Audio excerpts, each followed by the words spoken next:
Les crustacés parlent. Les moules produisent des sons, les coquilles Saint-Jacques produisent des sons. Les poissons produisent des sons, pas tous. Les baleines communiquent à des centaines, voire des milliers de kilomètres. On est la seule espèce qui ne communique qu'avec sa seule espèce. Toutes les autres espèces communiquent avec d'autres espèces. C'est le début de cette articulation de ce langage qui nous a déconnectés de la nature. Est-ce qu'on va pouvoir communiquer avec certaines espèces via l'étude de ces sons ? Salut les découvreurs, bienvenue sur cette chaîne. Aujourd'hui, on va parler aux animaux. On va tenter de parler aux animaux de façon très sérieuse, pas sur un espèce de fantasme de truc qui serait impossible. J'accueille un bioacousticien, oui, tout à fait, l'étude des sons de la nature. Et vous allez voir qu'on peut apprendre énormément de choses sur Terre, dans la mer et même sur la banquise grâce aux sons produits par la nature et parfois des animaux, des végétaux, même des insectes dont on n'imaginerait pas du tout qu'ils sont capables de produire du son, voire même de communiquer. C'est tout l'enjeu de l'épisode d'aujourd'hui. Vous allez voir, on va se régaler. Juste avant de commencer, je vous rappelle qu'on est présent sur YouTube tous les dimanches à 18h. Abonnez-vous, likez, commentez, ça nous aide beaucoup. Merci d'avance. Et on est également sur toutes les plateformes de podcast en audio. Pour nous trouver, vous tapez les découvreurs. Et c'est parti aujourd'hui avec Michel André. Michel André, bonjour, bienvenue dans les découvreurs. Bonjour. Alors, vous êtes bioacousticien. Ingénieur en biotechnologie, vous avez des maîtrises en biochimie et en physiologie animale, vous avez un doctorat en sciences axé sur l'acoustique des cachalots et la pollution sonore. On va beaucoup parler de tout ça. Vous avez fondé et vous dirigez le laboratoire d'application bioacoustique. Et la bioacoustique, du coup, comme tout le monde, j'ai un petit peu cherché ce que c'était, et c'est la science du son de la vie. Voilà. Qu'est-ce que ça veut dire tout ça ? La nature produit des sons, la nature vit au travers des sons qu'elle produit mais qu'elle reçoit aussi. Et la bioacoustique étudie la production acoustique, la réception, les éléments qui peuvent perturber la propagation dans la réception de ces sons. Et ça nous permet de prendre le pouls de la nature à l'écoute de ces sons. Alors est-ce qu'on parle de comprendre la langue des différents animaux ou est-ce qu'on parle plus large ? C'est beaucoup plus large. Alors la communication chez d'autres espèces fait partie de la bioacoustique, mais évidemment ça c'est un Graal, on en parlera peut-être. Ouais. Mais non, c'est beaucoup plus large, c'est-à-dire c'est vraiment les organes qui sont responsables de la production sonore, de la réception sonore. Dans certaines espèces, ils n'ont rien à voir avec ce que nous connaissons chez l'être humain, évidemment, même chez d'autres prédateurs, d'autres grands animaux. Donc cette étude-là, d'essayer de comprendre comment certains animaux produisent des sons et l'utilité de ces sons dans leur vie, dans leur activité de chaque jour. Ouais, parce que vous avez dit, en préparant cette émission, bien sûr, je regarde un petit peu les contenus des uns et des autres, vous avez dit que le son était vital pour les écosystèmes. Pourquoi la vie passe tellement par le son, finalement ? Alors, je pense que si on réfléchit aux 5 sens que l'on connaît, on en a peut-être d'autres, mais enfin, en tout cas, ceux qui sont connus, ouais. La perception acoustique, dans la perception des sons, est vraiment le seul que nous partageons, tous les êtres vivants sur Terre, que nous soyons animal, végétal, aquatique ou terrestre. Donc, c'est vraiment quelque chose qui est important pour la compréhension de l'équilibre de la planète. L'homme, évidemment, produit des sons, mais surtout articule un langage. Mmh. Et à mon sens, justement, cette articulation du langage humain qui est jusqu'à maintenant le seul langage connu chez une espèce animale, eh bien justement c'est le début de cette articulation de ce langage qui nous a déconnectés de la nature. Mais peut-être qu'on en parlera tout à l'heure. Ben ouais, on peut en parler même maintenant si vous voulez. Parce que pourquoi notre langage nous déconnecte de la nature ? Sans doute avant cet avènement du langage chez l'homme, nous produisions des sons pour communiquer, ouais. Et nous étions surtout à l'écoute d'autres sons. Autour de nous, qu'ils soient produits par d'autres animaux ou par notre environnement. Et cela est vital pour n'importe quelle espèce sur Terre. Quand nous avons commencé à mettre des mots sur nos pensées, nous avons intériorisé cette pensée en l'exprimant avec des mots et nous l'avons partagé avec les membres de notre espèce. D'ailleurs, on est la seule espèce qui ne partage, enfin, qui ne communique qu'avec sa seule espèce. Toutes les autres espèces communiquent avec d'autres espèces, en tout cas, écoutent les autres espèces pour se faire une idée de l'état de santé de l'environnement dans lequel ils habitent. Donc, à partir de notre avènement de ce langage, nous avons certainement, nous avons mis notre énergie, notre concentration sur ces mots, et nous avons petit à petit, évidemment, c'est pas fait du jour au lendemain, déconnectés de notre environnement et nous sommes éloignés de cette nature qu'aujourd'hui nous ne comprenons pas. Nous n'avons pas pris le temps d'écouter les messages que nous envoient parce que nous ne comprenons pas. Nous sommes certainement la seule espèce sur Terre qui n'a pas compris et qui ne comprend toujours pas ces messages acoustiques que la nature nous envoie. C'est fou parce qu'en effet, on imagine le proto-langage de l'homme à base de grognements, de cris, etc. Et puis au fur et à mesure, les mots qui arrivent, les différentes langues qui évoluent. Et en fait, cette complexité nous a nous a fait oublier le reste et l'écoute du reste, en fait. Voilà, c'est ça. Enfin, disons ça c'est une hypothèse que nous soutenons et que nous recherchons. Mais je pense que c'est vraiment l'origine de notre déconnexion. Et aujourd'hui, nous avons encore cette possibilité de nous reconnecter puisque tout le monde est d'accord, je pense, à se rendre compte que notre survie sur la planète dépend de la biodiversité, donc dépend de comprendre notre place dans cette nature, donc de réintégrer cette nature. Et donc pour cela, je pense qu'un des moyens, c'est d'être à son écoute. Et à son écoute, d'ailleurs, peut-être pas sur Terre, parce que nous ne sommes pas capables d'écouter sur Terre. Nous avons cette pollution mentale associée à notre langage. Mais par contre, sous l'eau. Donc sous l'eau, qui est un domaine dont nous avons ignoré la dimension acoustique pendant toute l'humanité, puisque au début, en tant qu'être humain, nous avions peur de ce milieu, personne n'y allait, ou sinon enfin surface.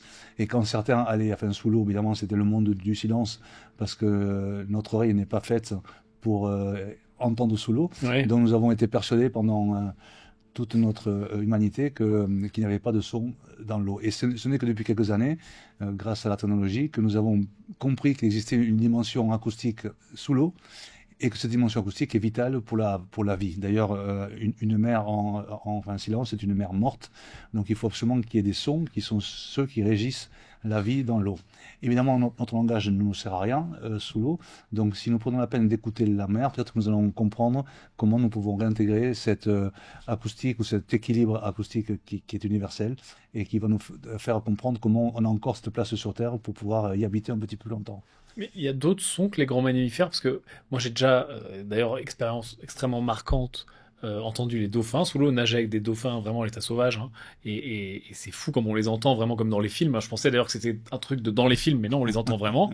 C'est très impressionnant. Ouais. Mais il y a les baleines, les dauphins, qui sont les grands mammifères aquatiques, il y a d'autres sons que eux, parce que c'est vrai qu'on n'a pas l'impression. Alors c'est vrai, alors ce sont ceux qui produisent le plus de sons, et puis c'est d'ailleurs eux qui utilisent les sons dans leur vie chaque jour dans toutes les activités. Hein. Mais alors toutes les espèces animales et non végétales sous l'eau ont la capacité de percevoir le son. Certaines produisent des sons chez les invertébrés qui sont les crustacés, les céphalopodes, les coraux, les oursins, les méduses. Évidemment, ceux qui produisent plus de sons sont les crustacés. D'ailleurs, ils produisent des sons d'une intensité les crustacés incroyable. parlent. Alors, parlent, c'est très très humain. Hein. Donc, émettent des sons. Ok. Voilà. Mais ce qui est certain, c'est qu'ils communiquent. Il n'y a aucun doute. Ok. Donc, ils communiquent. Comme les insectes sur Terre, ils communiquent. Les bivalves, qui sont les moules, par exemple, les moules produisent des sons, les coquilles Saint-Jacques produisent des sons. Donc tout ça, c'est la famille des invertébrés. Les poissons produisent des sons, pas tous, mais certains produisent des sons. Donc il y a tout ce monde acoustique qui est vital, mais ce n'est pas simplement les sons produits par les animaux, mais aussi les sons qui sont produits par leur environnement, c'est-à-dire la pluie, les tremblements de terre, les courants. Tout ça produit des sons qui font partie de leur environnement et qui leur permet de gérer leur vie et leurs activités.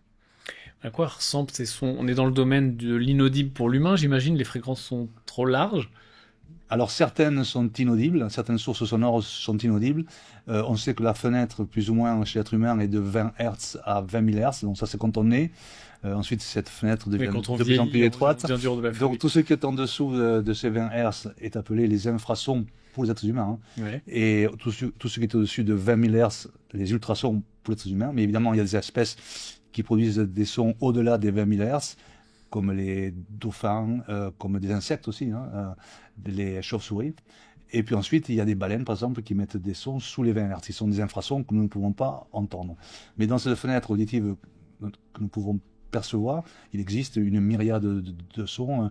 Il suffit de mettre dans l'eau un microphone adapté pour capter ces 20 000 sons, pour faire un clin d'œil à Jules Verne, voilà, qui règne sous l'eau. Donc on peut entendre dans le domaine de l'entendable pour l'homme les moules, les crevettes, etc. Absolument. C'est fou ça. Pourquoi personne ne sait ça? Mais d'ailleurs, je pense que chacun a fait l'expérience quand on est sur une plage. De se mettre dans l'eau déjà, c'est assez agréable parce qu'on se coupe de tous ces cris sur la plage. Mais si on fait attention, on entend des petits clics sous l'eau. Ouais, ouais. Ça, ce sont des moules. Donc, on arrive Tous les gens qui nous écoutent la prochaine fois. le chant de la moule. Ouais, le chant de la moule. Oui. On les entend loin. Alors, on n'entend pas très loin parce que leur intensité n'est pas très élevée et la fréquence enfin, les fréquences qui sont associées à ces sons-là n'ont pas la capacité de se propager très, très loin, mais à quelques centaines de mètres, oui. À quelques centaines de mètres. Oui. Parce qu'on parle de la fin de distance pour les autres sons, par exemple les baleines communiquent à des centaines, voire des milliers de kilomètres. Donc ça, ce sont des sons qui sont produits pour pouvoir atteindre leur cible qui est leur congénère à ces distances-là. Pour les moules et pour les crustacés, c'est une distance qui est beaucoup plus courte. Le son en plus se propage beaucoup plus vite sous l'eau, si je dis pas de bêtises. 5 fois plus vite, Ouais. 1,5 km par seconde. Sur Terre, 340 mètres par seconde. Et donc les coraux aussi communiquent par le son? Alors les coraux ne communiquent pas par le son, les coraux sont les récepteurs de son. Donc il y a des invertébrés, il y a des poissons qui viennent vivre auprès des coraux, et donc ils perçoivent tous ces sons-là. Et nous sommes en train justement d'étudier la possibilité que ces coraux se bénéficient en fait de ce paysage sonore. On appelle le paysage sonore comme un paysage, mais c'est acoustique, pour grandir. C'est-à-dire c'est un bénéfice qui est apporté par la perception acoustique de ces sons produits par les poissons ou par d'autres invertébrés. Bah alors du coup, j'ai quand même envie de comprendre tout de suite, d'aller à la question que j'essaie de retarder mais qui me brûle les lèvres, de est-ce qu'on va pouvoir communiquer avec certaines espèces via l'étude de ces sons, etc. Alors ça, c'est évidemment, comme je disais tout à l'heure, c'est un Graal. Évidemment, nous, certains d'entre nous, dans mon cas, j'ai toujours essayé de comprendre cette communication. J'ai cétacé depuis que je suis petit, donc ça me fascinait, ça me fascine encore. Je pense qu'on a certaines indications et mécanismes pour comprendre maintenant cette communication. Je pense qu'on va y arriver. Et je pense que d'ailleurs, ça va être la révolution la plus importante Ouais. que l'être humain va vivre au-delà de Internet, au-delà de ce qu'on connaît, parce que je pense que c'est une voie pour nous d'apprendre le jour où on pourra communiquer avec ces espèces-là, ce qu'est vraiment la vie sur Terre et le sens de cette vie. Parce que ces espèces, pour la plupart d'entre elles, vivent sur Terre depuis des millions d'années et communiquent depuis des millions d'années, depuis les grandes baleines depuis 20 à 30 millions d'années, ce qui fait quand même pas mal d'années. Donc je vais vous dire ce qu'est cette hypothèse qui a été démontrée chez certaines espèces et qui est en relation justement avec les sons qui sont produits dans l'eau. Un son qui est produit dans l'eau subit des altérations dues au changement de température, de salinité et de pression, donc de profondeur. Okay. Donc un son qui est produit, un son, on va dire un clic, pour le nommer, qui est produit, et qui est reçu à quelques mètres, va se transformer en cloque, s'il est encore plus loin en cluc, et s'il est un peu plus profond en claque. Donc ce son est déformé, se propage parce qu'il a la capacité de se propager très très vite et très loin, mais la forme de ce son, cette enveloppe acoustique va changer.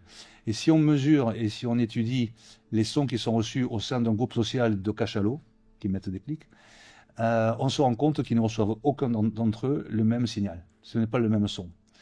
Par contre, alors on se demande mais comment font-ils pour communiquer si le son qu'ils produisent et qu'ils reçoivent n'est jamais le même. La seule constante que l'on peut trouver, ce sont les intervalles de temps entre les sons.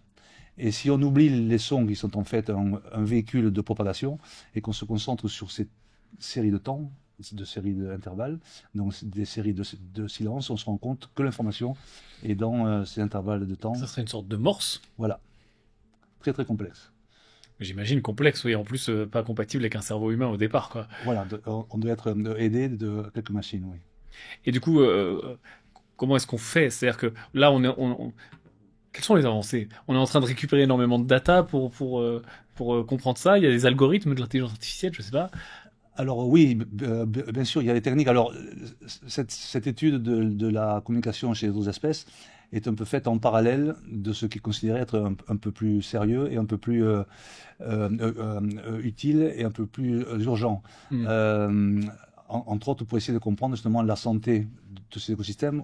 On le disait tout à l'heure, le son étant partagé par toutes les espèces, on arrive à prendre le pouls d'une région ou d'un habitat, que ce soit écosystème aquatique ou des forêts tropicales, pour savoir dans quel état de santé se trouve. Donc ça, c'est utilisé déjà comme un outil de gestion et de diagnostic de l'état de santé, puisque on peut comprendre qu'une région qui est riche en animaux et en plantes va être riche en son.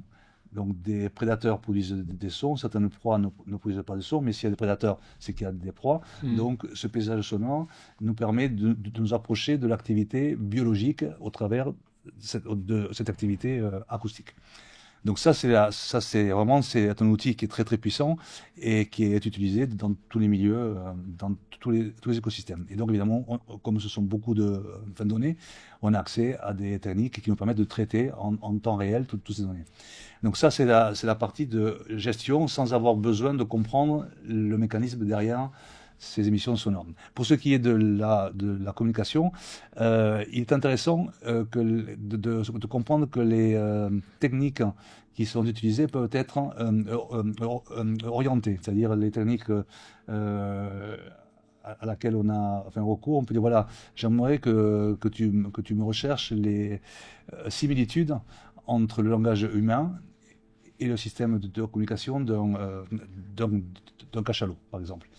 Et donc, tous les efforts vont être mis pour essayer de trouver une syntaxe, pour essayer de trouver des choses qui sont similaires, choses qui, à mon sens, n'existent pas, puisqu'on ne peut pas du tout faire une comparaison entre un langage humain articulé sur des pensées avec des mots qui a été produit sur Terre, dans un cas qui est bien particulier depuis 150 000 ans, avec un langage qui n'est pas un langage encore, mais qui est un système de communication d'une espèce qui habite sur Terre depuis 30 millions d'années, dans un milieu qui n'est pas le nôtre, et qui a des contraintes qui ne sont pas les nôtres, puisqu'on vient de dire que ces sons se propagent avec cette déformation, et donc il a dû mettre au point un système qui ne dépend pas de ce son. Donc déjà, au départ, essayer de trouver une similitude entre un langage humain et un système de communication chez notre espèce ne part pas dans la bonne direction. Mais on peut trouver certaines similitudes si on force ces techniques à les chercher alors qu'elles ne se basent sur rien. J'essaie de me projeter dans un monde où en effet on comprendrait une baleine ou un dauphin qui sont prouvés depuis longtemps des animaux extrêmement intelligents, juste on ne les comprend pas. C'est vrai que ça remettrait peut-être en question beaucoup de choses. Voilà, c'est ça. Je pense qu'on aurait des questions à leur poser. Et puis eux, je pense qu'ils pourraient nous dire un petit peu comment ils nous voient. Ce serait très intéressant. Ouais, mais ça serait peut-être pas très positif. Ouais. On peut parler du projet Lido. Est-ce que vous pouvez le présenter déjà pour les gens qui nous écoutent? Alors Lido, ce sont les sigles en anglais de Listen to the Deep Ocean, c'est-à-dire l'écoute de l'océan profond. Donc c'est un programme qui a démarré il y a une vingtaine d'années, justement sur cette nécessité d'écouter ces océans et de comprendre les interactions entre les sources sonores que nous produisons, qui sont souvent du bruit, et justement l'impact de ce bruit sur les sources sonores qui sont présentes dans la mer depuis des millions d'années, depuis que la Terre est là. Donc la Terre était un monde sans organismes, donc c'était un monde qui était minéral, mais il y avait des bruits déjà qui étaient produits, tremblements de terre, tsunamis, etc., pluie. Ensuite, il y a des organismes qui sont arrivés et qui ont commencé à produire des sons et à les percevoir, d'où cette importance vitale. Et tout ce petit monde, ce grand monde, vivait en harmonie pendant des milliers d'années, jusqu'à que nous décidions de développer nos activités en mer il y a un peu plus d'un siècle et de nous installer dans ce milieu pour l'exploiter, tant au niveau du transport, au niveau de la recherche de pétrole, au niveau de la construction de parcs éoliennes, de ports et de plateformes océaniques. Donc tout ça génère du bruit énormément. Et ce qui est intéressant, c'est que comme nous n'avions pas conscience que le son était vital pour l'équilibre de ces mers, et que nous ne savions absolument pas que le son pouvait tuer. Nous avons pollué pendant 80 ans, 90, cette mer sans en avoir aucune idée. Et ce n'est qu'il y a une trentaine d'années que nous avons justement eu accès à cette dimension sonore, que nous avons découvert en même temps qu'il existait cette dimension sonore, donc cette dimension extraterrestre dans le sens littéral du mot, où il y avait cet univers acoustique qui était incroyable, qui était vital pour la vie de l'océan. En même temps, nous nous sommes rendus compte que nous l'avions contaminé, pollué avec nos sources sonores, sans être conscients. Donc cette fascination de la découverte nous a amené aussi à devoir prendre certaines mesures pour comprendre cet impact de la pollution sonore. et de savoir quelles espèces pouvaient enfin souffrir, et apporter surtout des solutions pour cohabiter avec cette nature que nous avions envahie sans avoir aucune idée que nous faisions. Donc ce programme qui a démarré au début des années 2000, justement, c'est un réseau de capteurs, d'observatoires qui sont posés sur le fond marin. Alors certains à une profondeur de 20, 30, 40 mètres et d'autres à des milliers de mètres, 3 km, 4 km, et qui ont comme pour objectif de pouvoir écouter. Mais c'est pas simplement écouter, c'est de traiter ces signaux. Quand on disait justement ces techniques qui permettent de les traiter, c'est une myriade de sons encore. Il y a beaucoup de sons qui sont produits sous l'eau, et ces techniques nous permettent d'identifier les sources qui produisent ces sons et de mesurer leur importance dans le paysage sonore et d'alerter si jamais il y a certaines sources, beaucoup qui sont issues de notre activité humaine, qui peuvent mettre en péril l'équilibre de certaines espèces. Et j'ai vu qu'il y avait carrément des applications pour éviter les collisions de bateaux avec des cétacés, etc. C'est-à-dire que on arrive aujourd'hui à éviter ça grâce à ces études-là. Alors ça remonte aussi à une trentaine d'années maintenant. Dans les îles Canaries, avaient lieu certaines collisions entre les bateaux qui transitaient entre les îles, surtout ces bateaux qui vont très vite. Ils allaient à 40 nœuds, donc c'est presque 80 km/h, donc sur l'eau ça va très vite. Et d'ailleurs ils étaient montés sur des foils, qu'on voit maintenant dans la Coupe América, où on voit que les bateaux volent. Bon, mais ça c'était les ferries volants. Et ces ferries volants avaient des passagers à bord qui devaient être tous avec une ceinture. Et malheureusement, lors d'une collision, un de ces passagers ne s'était pas mis la ceinture et est mort sur le coup. Et donc ça a amené cette compagnie à financer un projet de recherche pour savoir si cet accident allait être fait récurrent ou isolé dans le temps. Et donc c'est là où nous avons commencé à penser à mettre en place un système qui permettait de prévenir ces collisions. Et plutôt que d'alerter les cétacés, les grandes baleines, les cachalots avec des sons pour leur dire attention, il y a un bateau qui arrive, ce qui n'aurait fait qu'alimenter cette pollution sonore, c'est d'introduire d'autres sources sonores. Et d'ailleurs, nous avons testé cette technologie et elle ne marchait pas. Au bout de quelques essais, ils ignoraient complètement ces sources sonores parce qu'ils devaient se concentrer sur leur propre production sonore. Et donc, c'est à ce moment-là, c'était au milieu des années 90, qu'on a décidé plutôt que de les alerter de notre présence, c'est-à-dire d'être alertés de leur propre présence grâce au son qu'ils produisent.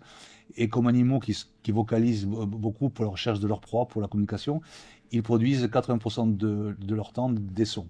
Okay. Donc, il nous a suffi de capter ces sons, de les isoler du reste du paysage sonore, et de les détecter en 3D et de donner cette information au capitaine de ces bateaux qui transitaient entre les îles. Donc ça, c'est une réalité depuis 20 ans. On évite les baleines grâce à leur son. Alors maintenant, ce n'est pas quelque chose qui est généralisé. Donc dans certains endroits au monde, cette technologie est en opération. Ce qui est intéressant de savoir, c'est qu'aux Canaries, où elle est née, elle n'est pas en opération. Donc ils n'ont pas encore mis ce système. Donc les collisions continue d'avoir lieu, mais dans beaucoup d'autres endroits, oui, elle est en place. Mais on parle de pollution sonore, du coup, qu'est-ce qui est fait précisément? C'est-à-dire qu'à quel point déjà on dérange les fonds marins? Parce qu'il y a plusieurs niveaux. C'est sûr que si j'habite au-dessus d'une gare et que j'entends un train de temps en temps, bon, je comprends que ça m'embête, mais je survis. Par contre, si ça m'empêche de me repérer, etc., et que ça m'empêche de dormir, ça peut mettre ma santé en danger, etc. Donc à quel niveau déjà on est de pollution sonore pour la mer? Et qu'est-ce qu'on arrive à faire concrètement? Est-ce que ça va dans le bon sens? Alors oui, on va diviser les sources sonores qui polluent en deux catégories. Il y a ces catégories de sons qui sont produits par une activité, mais qui n'apportent rien à cette activité. Donc un bateau qui fait du bruit ne va pas aller plus vite. Quand on enfonce un pieu de ces moulins à carbone, ça ne va pas faire entrer le plus vite cet impact du marteau sur ces grands clous. Donc tout ça, ce sont des sources sonores qui n'ont aucun intérêt pour l'activité. Mais par contre, elles produisent des impacts qui sont assez considérables, comme d'autres sources qui sont, elles, introduites dans l'eau de façon intentionnée. La recherche de pétrole produit des sons pour pénétrer toute la colonne d'eau pénétrer à plusieurs kilomètres sous le fond marin, et c'est l'écho qui en ressort, qui informe de la nature du sol, s'il y a la présence d'un puits, etc. Le sonar des bateaux sous-marins, tout ça aussi, c'est pour chercher la présence de bâtiments ennemis. Donc, toutes ces sources-là, en fait, ont une utilité, celles qui sont introduites de façon intentionnelle. Donc, il nous faut trouver des solutions alternatives pour qu'elles contaminent moins.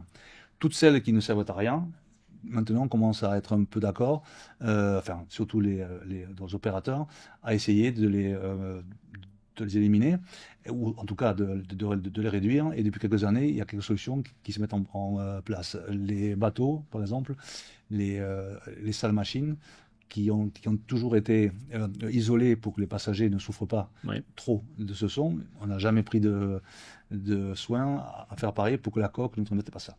Donc maintenant, c'est très facile. On peut le mettre aussi sur des cylindres blocs qui ne transmettent pas les sons. Tous les nouveaux bateaux vont être plus silencieux.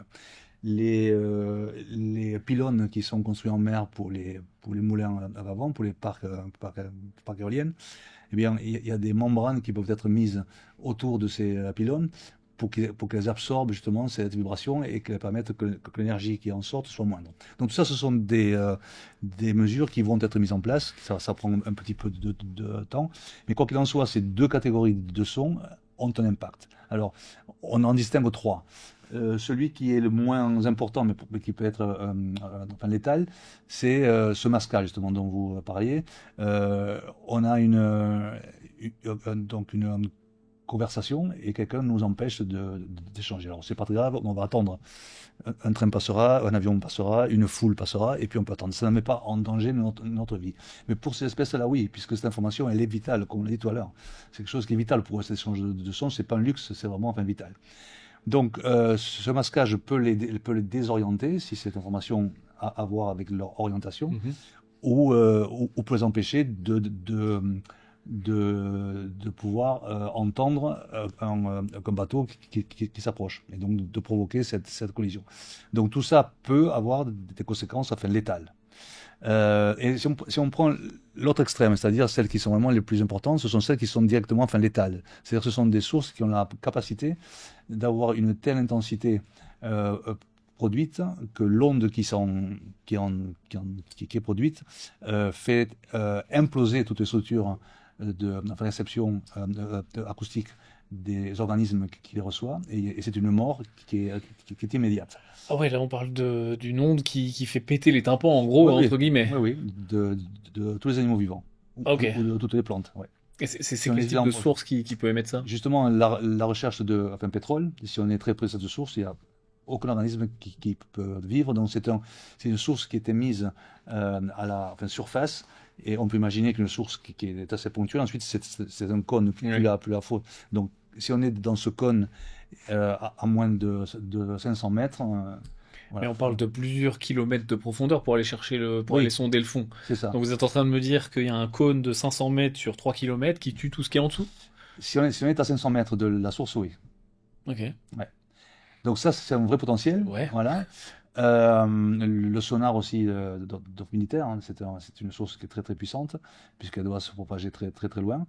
Et aussi ce battage de la construction de parcs éoliennes produit des sons d'une grande intensité, qui fait que les organismes qui sont proches et qui ne partent pas, qui resteraient exposés à cette source, souffrent des dommages qui sont irréparables, qui sont irréversibles.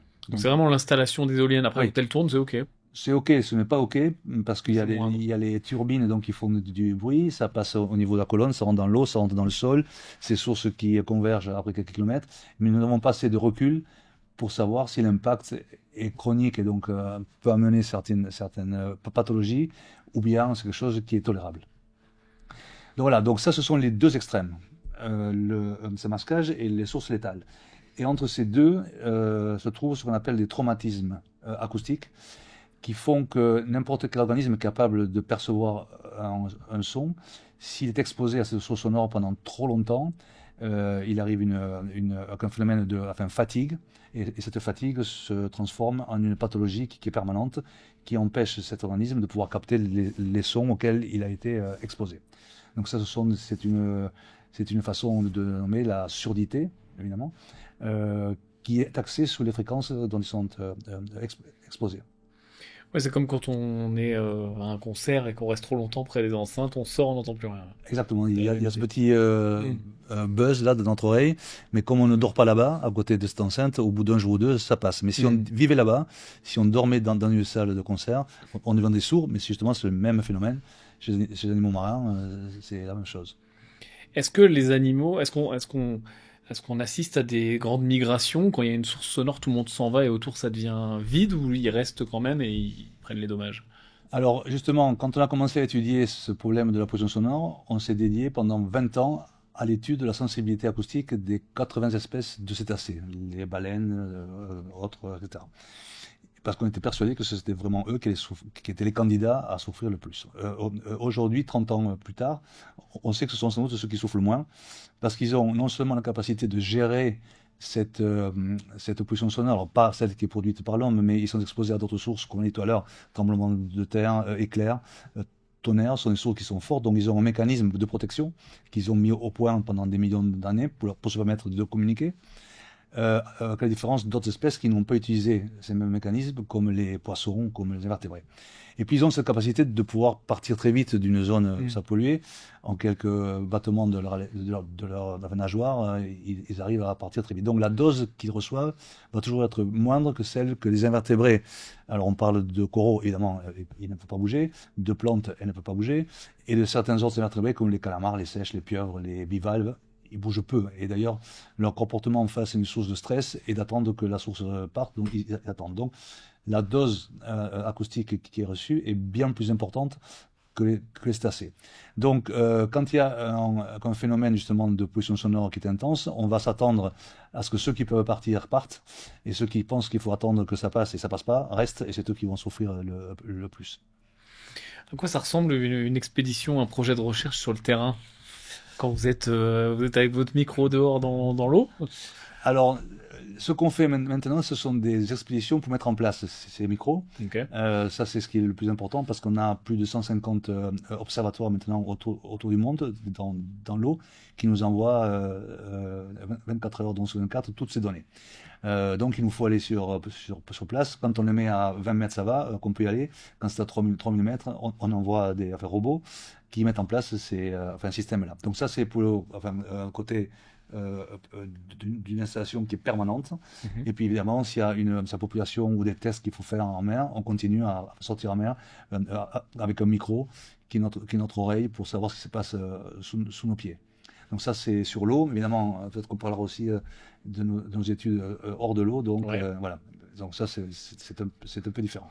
Bah, sortons un peu de l'eau, comme la théorie de l'évolution on sort de l'eau. Voilà. Y a des projets en Amazonie, il y a des projets sur les pôles également. J'imagine que les enjeux acoustiques sont pas les mêmes, vu qu'on n'est pas dans le même milieu. Ouais. Mais est-ce que y a les mêmes notions de pollution? Quels sont les enjeux finalement?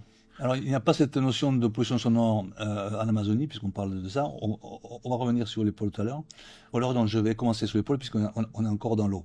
Donc, les pôles, c'est intéressant parce que ce sont les deux régions au monde qui ne sont pas trop affectées encore par les activités humaines, parce qu'il y a de la glace. Mais le problème, c'est que cette glace fond très, très, très, très rapidement. Et on sait que maintenant, il y a des passages qui ont été ouverts dans le nord-ouest qui permettent de couper et ne plus passer par le canal de Panama. Donc, cette couche de glace est fin réduite. Et puis, on sait que c'est un endroit en Arctique où il y a de grandes réserves de pétrole, de grandes réserves de minéraux. Et on va y aller. Il y a trop de doute. On va y aller. Et quand on y va vraiment et on fait beaucoup de bruit. Et donc ça, justement, on a peu de données sur la biodiversité polaire avant que ce moment arrive. Et ce qu'on doit faire, c'est prendre ces données-là pour essayer de ne pas répéter les mêmes erreurs qu'on a commises il y a 80 ans, où on ne savait pas. Là, on n'était pas responsable puisqu'on ne savait pas. Mais maintenant, on est responsable. On sait exactement les dommages qui sont associés à cette activité. Donc, il nous faut vraiment prendre en compte ce qu'on a appris dans notre région pour ne pas répéter la même chose. Et pour ce faire, il faut qu'on ait des données sur les conditions de vie. Donc de vie de sa population qui vivent là-bas. Et puisqu'on sait que ces populations sont en train d'être envahies par d'autres espèces, parce qu'il y a un changement du climat, donc un réchauffement de l'eau qui fait que des espèces qui ne montaient jamais ou qui ne descendaient jamais puisqu'il faisait trop froid, commencent à arriver. Donc il y a une compétition au niveau de l'alimentation, il y a une compétition au niveau de l'espace qui change complètement ce paysage sonore. Et on peut s'attendre à ce que ce soit de pire en pire. Donc il nous faut vraiment se dépêcher pour avoir ces données qui sont très importantes pour, encore une fois, être capable de gérer un petit peu mieux ce que nous n'avons pas su faire par manque de données et de connaissances dans le passé, dans les autres mers. Donc ça, c'est le côté polaire. Donc on a un projet qui est à l'écoute des pôles, justement, c'est mettre en place ces réseaux d'observatoires qui vont nous permettre d'avoir ces oreilles qui vont nous indiquer l'état de santé de ces deux régions qui sont enfin vitales.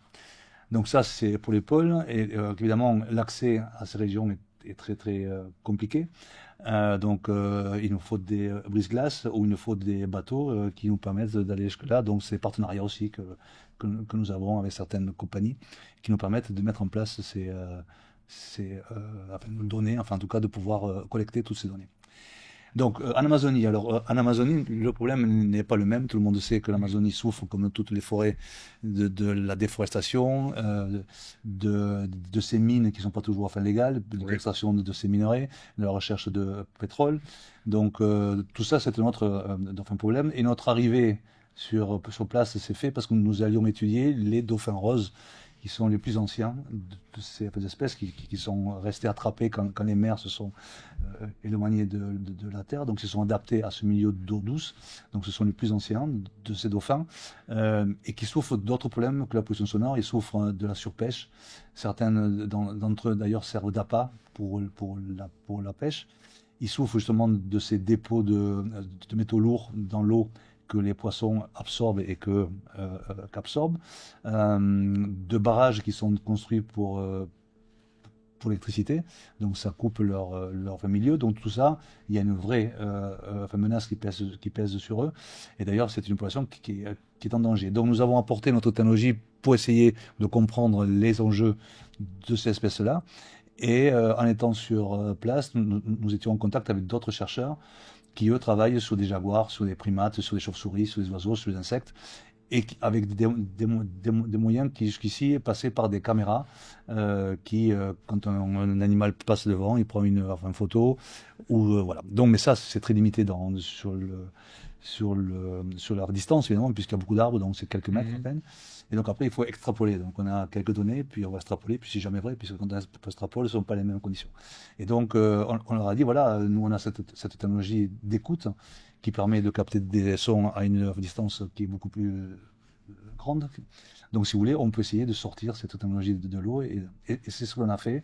Et ça s'est passé très très bien, parce qu'on avait résolu certains problèmes dans l'eau. On en a parlé de cette altération de ces sons dus au changement de température, de salinité, ce qui n'est pas le cas dans les forêts. Ce qui fait qu'on est allé très, très, très, très vite dans cette capacité d'identifier les sources qui produisent des sons et de reconstruire ce paysage sonore qui est indicateur vraiment de la santé de ces forêts. Et donc, ça fait depuis plus de 10 ans maintenant que nous avons ces capteurs qui sont toujours dans l'eau, mais aussi hors de l'eau, parce qu'on ne peut pas distinguer en fait les écosystèmes aquatiques, la vie, cette biodiversité qui est aquatique, avec la biodiversité qui est sur Terre. Comme exemple, les plantes ou les arbres en Amazonie, qui sont souvent sous l'eau, quelques mois par an, produisent des fruits, et ces fruits tombent dans l'eau. Les poissons mangent ces fruits, et ce n'est que parce qu'ils digèrent ces fruits que les graines peuvent germer. Sinon, elles ne germeraient pas. Donc c'est la digestion de ces poissons qui permet cette germination. Et ce sont les dauphins qui viennent manger les poissons dans la forêt, qui permettent d'étendre sa population de plantes et d'arbres là où elles doivent vraiment pousser. Donc c'est cette symbiose en fait de cette biodiversité qui permet de comprendre comment tout marche. Donc avec cette technologie, encore une fois, qui est transversale, qui oublie toutes les frontières eau, air, puisqu'elle marche sous l'eau comme sur Terre, qui nous permet de savoir l'état de santé de ces écosystèmes. Donc on arrive vraiment à dessiner une espèce de carte en 360 et en 3D de toutes les sources, et donc de toutes les espèces, et donc de tous les événements, etc. C'est ça, c'est vraiment... on arrive à écouter notre planète. Ouais. À quelle distance d'un dispositif on est capable d'avoir cette espèce de bulle? Alors tout dépend des sons qui sont captés. nos systèmes sont très très sensibles à n'importe quelle source sonore, comme on l'a dit, un spectre qui est très large, donc dans les infrasons humains et dans les ultrasons humains. Certaines sources dans l'air peuvent être captées à plusieurs kilomètres, dans l'eau sont tolérées à plusieurs milliers de kilomètres, et d'autres à quelques centaines de mètres. C'est en fonction des fréquences qui composent ces sons. Certaines fréquences sont absorbées plus vite par le milieu, par les arbres ou par l'eau, que d'autres. Et donc, du coup, enfin, on a combien de capteurs autour du monde? La quantité de data doit être absolument immense. Elle est vertigineuse. Alors, on en a une centaine dans les forêts, 150 dans les mers. C'est un nombre qui est intéressant, mais on a besoin de beaucoup plus, parce qu'il y a des régions que l'on n'écoute pas encore, qui font partie évidemment de cet équilibre.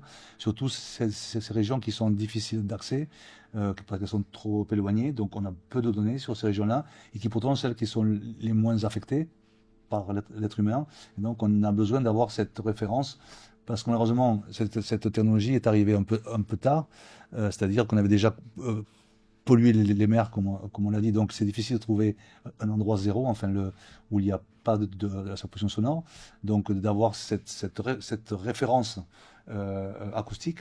Mais ça, on ne peut la trouver que dans les régions très très éloignées, où certains bateaux vont. D'ailleurs, on a une technologie qui permet à ces grands yachts, enfin privés, qui se déplacent dans le monde entier, de porter à bord cette technologie qui nous permet d'avoir ces données vitales auxquelles nous n'avons pas accès autrement. Dans les forêts, c'est la même chose, sauf que là, c'est nous qui devons y aller. Il y a personne qui va, sauf ces communautés indigènes avec qui nous travaillons depuis le premier jour, et qui sont celles qui nous permettent de pénétrer cette forêt et de savoir où nous devons mettre nos capteurs. Donc là, si je reviens sur ce que vous me dites que dans les océans, qui sont quand même c'est grand, c'est pas petit. Notamment, je pense au Pacifique. Quand on regarde un globe terrestre, on a toujours l'habitude de regarder du même côté. Oui, et en vrai. fait, de l'autre côté, il y a que de l'eau quasiment. C'est ça. Même là, je vais mettre un micro en plein milieu. Même là, j'ai de la pollution sonore. Oui. Oui, justement, c'est parce que cette capacité des sons à se propager très loin et à une grande vitesse, on a ce résidu. Alors, plus on est loin de la source qui a émis ce son, moins on est capable d'en identifier la source. Oui. Mais ces sources sonores vont se rajouter au bruit qui existe. C'est un petit peu, pour faire une analogie que l'on va comprendre, dans ces grandes villes, quand on voit cette couche jaunâtre, Oui. voilà, qu'on appelle le smog. Le smog, c'est un mélange de fumée, c'est un mot qui est anglais, et de brume. Et puis on sait que c'est là. Alors c'est pas quelque chose qui est mortel, enfin on va pas mourir parce qu'on va respirer. Par contre, il y a des maladies chroniques respiratoires qui sont découlées vraiment de ce smog-là. Mais dans la mer, il y a un smog qui est acoustique, c'est-à-dire toutes ces sources-là qui pénètrent dans tous les côtés. C'est pas quelque chose qui va tuer ou qui va mettre en danger juste parce qu'elle est là, mais sur le long terme, oui. Mais du coup, vu que ça fait quand même plusieurs dizaines d'années qu'on a commencé, puis on continue, etc., est-ce qu'il y a des pouvoirs politiques autour du monde, des normes, des choses qui se mettent en place, ou pas trop? Les choses se mettent en place, alors pas assez vite, encore une fois, mais s'il y a 30 ans, vous m'aurez posé cette question, je vous aurais répondu non. Mais là maintenant, il y a certaines choses au niveau européen, il y a des directrices qui permettent justement d'exiger aux États membres de faire une mesure du bruit de leurs eaux, celles qui ont des eaux évidemment, pour savoir si cette quantité de bruit qui est produite par le transport, par les ports, etc., dépasse un certain seuil qui serait considéré non viable pour les espèces qui habitent là. Donc ça, c'est une exigence donc des États de mettre en place ce genre de... Par contre, il n'y a pas de limite autrement que celle-là pour une activité, c'est-à-dire on ne va pas sanctionner comme on fait sur Terre, parce qu'on prend un sonomètre et puis on va dire attention, ça dépasse X dB. Ça marche sur Terre parce qu'on a pris comme référence l'être humain. Donc tout ce qui nous dérange, on le régule. Mais on n'a pas pris en considération si notre chat, si notre chien, si notre fourmi est gêné. Donc ces limites sur Terre ne concernent que l'être humain. On ne vit pas dans l'eau, donc l'être humain ne peut pas être pris comme référence. Et donc il nous a fallu trouver des espèces Au début, on pensait que les cétacés allaient être une espèce voilà, qui allait nous permettre de mettre un seuil. Et quand on a découvert que d'autres espèces, des milliers d'autres espèces, des invertébrés, des poissons, étaient plus affectés que ses propres cétacés.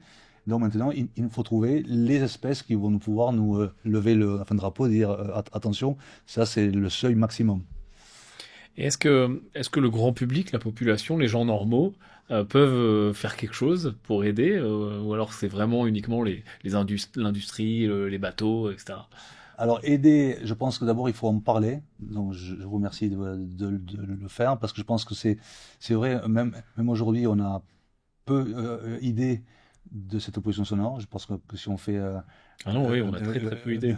voilà, une enquête, le bruit tue sous l'eau, je pense pas qu'il y a beaucoup de gens qui le sachent. Donc il faut en parler.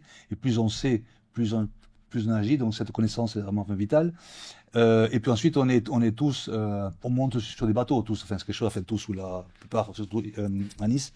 Donc, il faut être conscient que ce bruit qu'affecte, donc essayer de savoir où on met les pieds. Et quand on sait que les plantes aquatiques souffrent de bruit, donc on a publié il y a quelques mois une étude sur la Posidonie, qui souffrent de cette pollution sonore. Donc, pas seulement au niveau des encres, évidemment, ça arrache Mhm.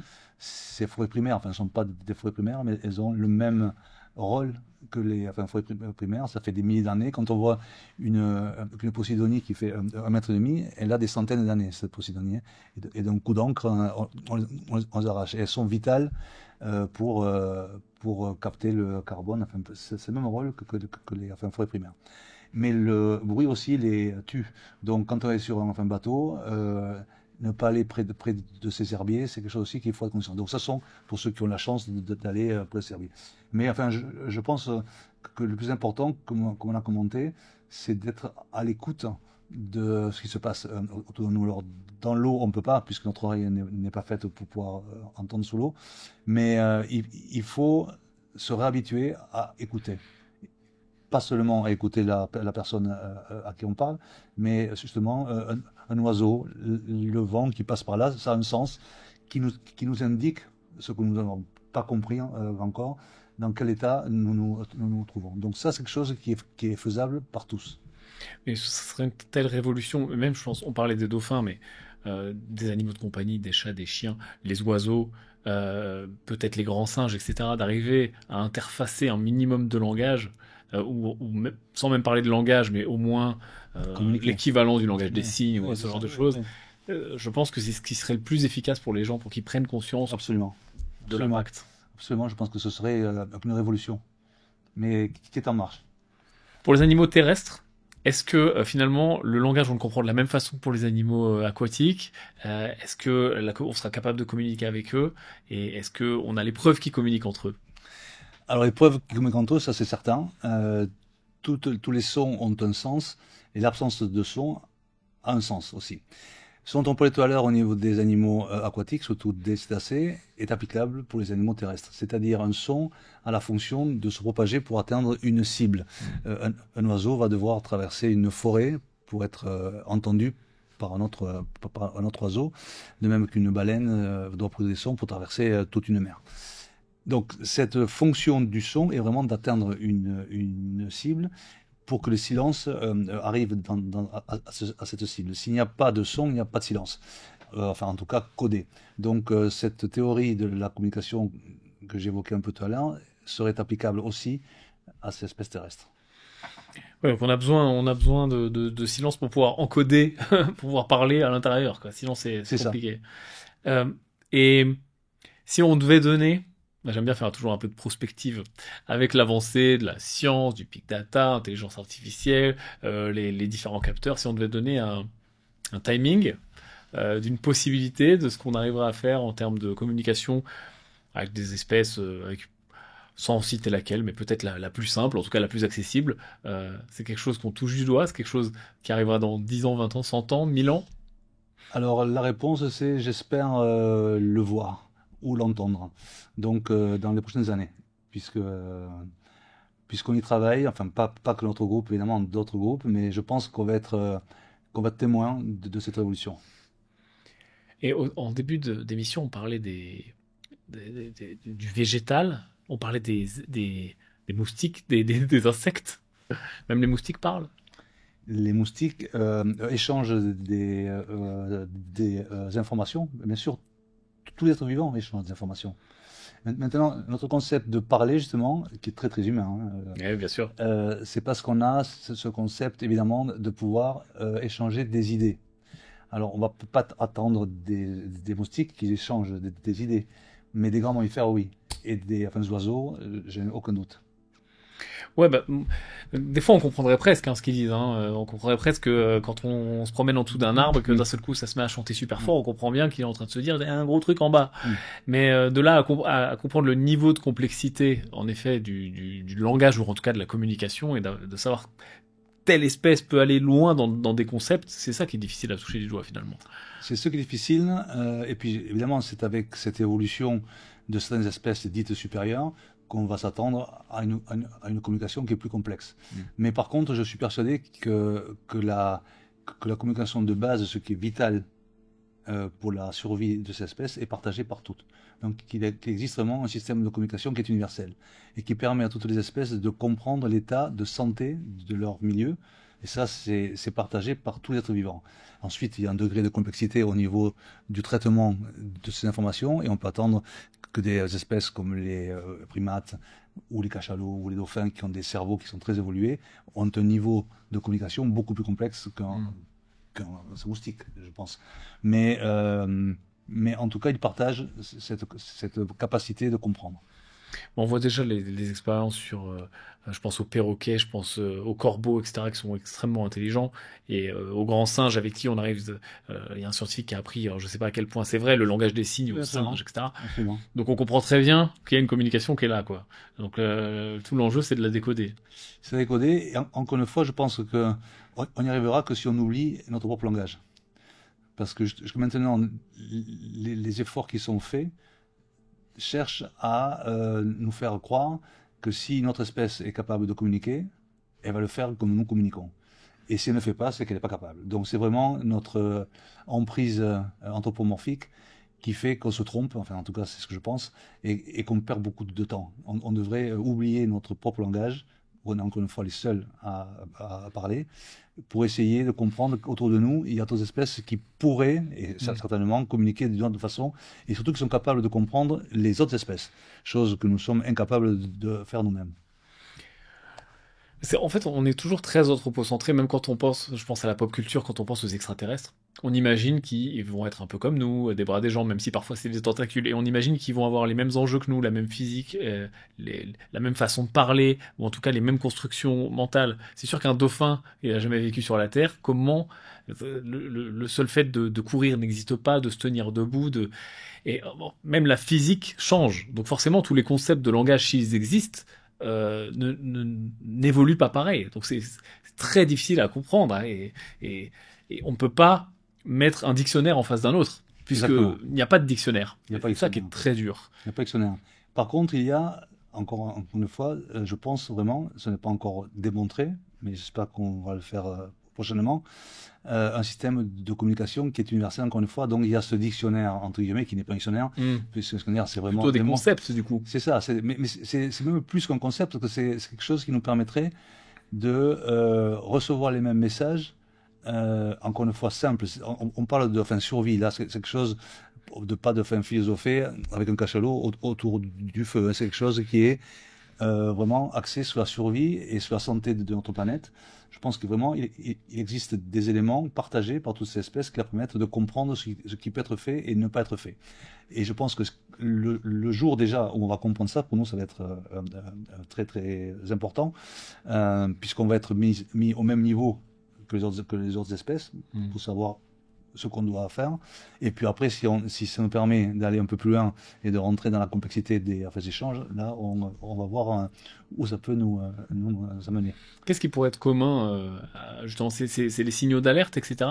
Voilà. Oui, ce sont des signaux d'alerte, des signaux d'équilibre, de savoir on est safe, on est en sécurité, ou alors il faut partir, Mhm. des tremblements de terre ou des grosses pluies ou des tempêtes. Donc tout ça sont des alertes de faire survie, présence d'aliments, toutes ces choses-là. Oui. Il y a parfois, on le voit d'ailleurs, des espèces qui sont, comme je pense aux poissons qui suivent les requins, etc., des espèces qui sont très complémentaires entre elles. On a assez peu ça, en fait, à l'échelle de l'homme. On est seul. Maintenant, on a des chiens, évidemment. Ouais. On a des animaux qui vivent avec nous et qui ont appris à vivre avec nous et qui sont, non pas en enfin, symbiose, mais enfin, qui vivent vraiment avec nous. Donc, si on a cette capacité, mais elle est limitée vraiment à certaines espèces qui nous entourent. C'est quoi vos prochaines expéditions et vos prochaines échéances, là, dans la recherche? Les expéditions, ce sont celles qui sont menées parce que tous les projets dont on a parlé, c'est du long terme. Donc, ce n'est pas un projet qui démarre et qui s'arrête. Donc, on est en Amazonie, donc on a couvert tout le Brésil avec nos capteurs. Même, on était beaucoup plus loin. On est maintenant euh, à la fin d'un projet qui s'appelle des Andes jusqu'à l'Atlantique. Donc, pour caractériser les habitats que traverse le fleuve depuis sa source jusqu'à son embouchure, donc des Andes, donc Pérou, Bolivie, Équateur, jusqu'au Brésil, enfin Belém, donc jusqu'à l'Atlantique. Et donc nous le finissons cette année. Et notre prochaine étape, c'est couvrir le reste de l'Amazonie, donc les 9 pays qui ont un bout de l'Amazonie, pour pouvoir, pour la première fois, savoir l'état de santé en temps réel d'Amazonie. On sait très bien le nombre d'arbres qui sont coupés, Hmm. des images de satellites, drones, etc., nous permettent d'avoir accès à ces données-là. On ne sait pas la vie qu'il y a sous la canopée, et la seule façon de la connaître, c'est grâce au son qu'elle produit. Donc, on n'a pas trop de temps, il faut se dépêcher, parce que la Terre, même si on ne comprend pas, mais elle nous envoie des messages clairs qu'elle arrive à un point de enfin, rupture, et l'Amazonie a un rôle très très important pour notre survie au niveau des échanges enfin, gazeux, tout le monde le sait. Donc il nous faut comprendre ce qui se passe pour pouvoir essayer de maintenir un équilibre. Donc notre prochain, avant 2030, c'est couvrir toute la forêt de ces capteurs qui parlent entre eux, qui communiquent qu'entre eux, et qui vont nous permettre d'avoir comme vrai message enfin, santé. Ouais, et puis permettre aussi au pouvoir public et aux autres scientifiques, etc., de pouvoir utiliser les Absolument. data. Voilà, donc ça c'est sur la forêt. Et au niveau des mers, on démarre, enfin on a ce projet donc pour les pôles dont on a parlé, Mhm. qui est en cours hein, et qui va prendre du temps. Mais on a aussi ce nouveau programme qui s'appelle les sondes de l'espoir, qui est en partenariat avec Sylvia Earle, qui est une océanographe mondialement connue, qui a créé enfin, un réseau de hotspots, pas de hot, mais des points d'espoir, qui Ok. sont ces aires marines qui ne sont pas encore protégées ou qui ont besoin d'être protégées. Et par la renommée qu'elle a, elle permet de mettre un peu enfin, lumière sur ces endroits qui ont besoin d'être protégés, donc d'accélérer toute la partie enfin, pour que notre gouvernement mette en place certaines mesures pour protéger ces endroits-là. Et donc, on monte ensemble enfin, un réseau et ce programme qui s'appelle les Sondes enfin, Espoir, Sounds of Hope, qui va permettre d'équiper tous ces hotspots, tous ces endroits d'espérance, avec cette technologie d'écoute qui vont nous permettre de enfin, savoir dans tout ce réseau quel est l'état de santé au niveau enfin, global de la mer. Donc ça, ce sont les trois grands axes, la forêt amazonienne, qu'on a commencé aussi à transporter jusqu'en Afrique et en Asie. Donc forêt, pôle et puis Sounds of Hope. Qu'est-ce que vous dites à un jeune qui nous écoute et qui se dit, ouais, moi j'ai toujours eu envie d'être scientifique, j'aime les animaux, la biodiversité, j'aimerais bien me lancer dans des recherches comme ça. Ça a été quoi votre parcours et qu'est-ce que vous pourriez donner comme conseil? Alors le parcours, il est assez presque inhabituel, je dirais, parce qu'il n'y a aucune étude qui amène jusque ça. Enfin, Mhm. donc il faut étudier certaines branches qui peuvent paraître un petit peu désaxées. Mais dans mon cas, qu'ingénieur, biologiste, biochimiste, physiologie, tout ça, ça m'a permis d'avoir cette image un petit peu complète de la production sonore, de la réception, de la propagation, des interactions et de l'analyse de ces sons-là. Donc ça c'est suivant chacun. Et quand j'ai commencé, je ne savais pas que je devais faire toutes ces études. Je savais seulement que je voulais étudier ça, enfin que je voulais arriver à étudier ces sons. Et pour y arriver, oui, voilà, on se fait son propre menu. Aujourd'hui, on a des études un peu plus orientées, donc c'est un peu plus court. Ça ne demande pas 15 ans d'études, mais sans doute 6, 7 ou 8. Donc on peut aller un petit peu plus vite. Mais enfin, surtout, je pense qu'il ne faut pas perdre de vue l'aspect technologique. Qu'à mon sens, la biologie est toujours cette référence qui est là et qui nous permet de comprendre, et c'est très important, c'est ce qui nous permet d'être en vie sur Terre et de pouvoir comprendre, mais les études techniques sont celles qui nous permettent d'avoir les outils pour comprendre. Donc quelqu'un qui veut étudier le son de la vie devra plutôt partir vers des études technologiques, pour avoir cette capacité de collecter, d'analyser, de transmettre ces données, plutôt que la biologie, qui est une interprétation de ces données-là. Il faut plutôt être capable d'inventer de nouvelles technologies pour collecter. Voilà, c'est ça. Très intéressant. On vous remercie beaucoup. Merci à vous, Yann. Je pense que ça va faire naître beaucoup de questions. Vous les mettez dans les commentaires. Les découvreurs, on est tous les dimanches à 18h sur YouTube. Michel André, merci, à bientôt. Merci, Yann.